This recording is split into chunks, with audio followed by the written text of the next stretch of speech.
After weeks of relative inactivity in the Atlantic, a major pattern change will bring significantly higher chances of hurricanes and tropical storms to the Atlantic basin.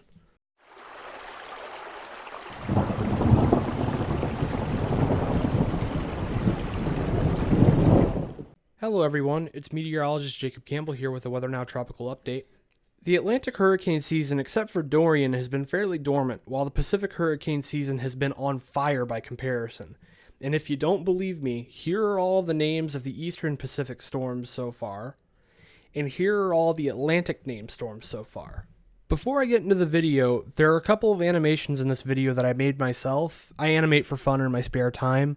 I put a lot of time and effort into these videos between the animations and the research, so please like and subscribe if you enjoy.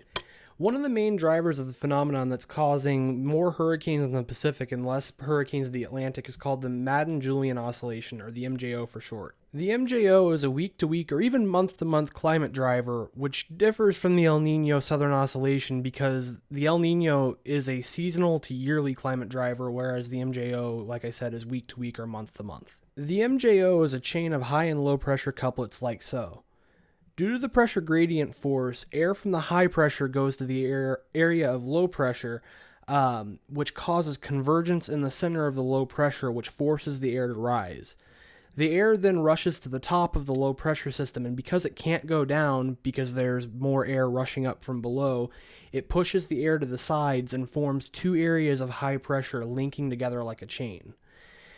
In the areas of low pressure, because the air is forced to rise, you get a lot of convection, which starts spawning tropical waves en masse that eventually go on to form hurricanes. The MJO is active in the Pacific right now, as shown here in the CFV2 models. It's in the blue region if you can't see it properly.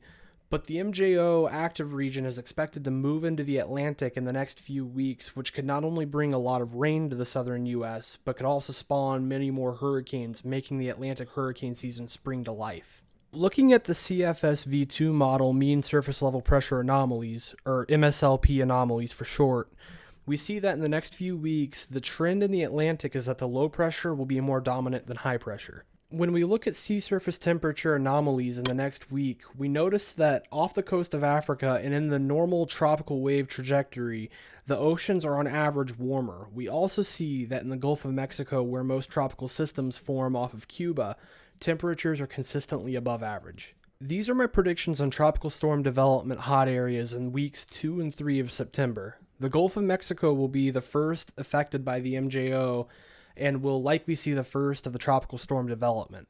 These are my predictions on tropical storm development hot areas in week 4 in September and week 1 in October. As we can see, the hot area shifts to the mid-Atlantic, where the MJO will see the height of its effect on the tropical cyclone development. That, coupled with above average sea surface temperatures, we could see a much more active Atlantic hurricane season in the coming weeks. Thank you all for watching. Please be sure to like and subscribe, and I hope that you all have a great day. Thank you.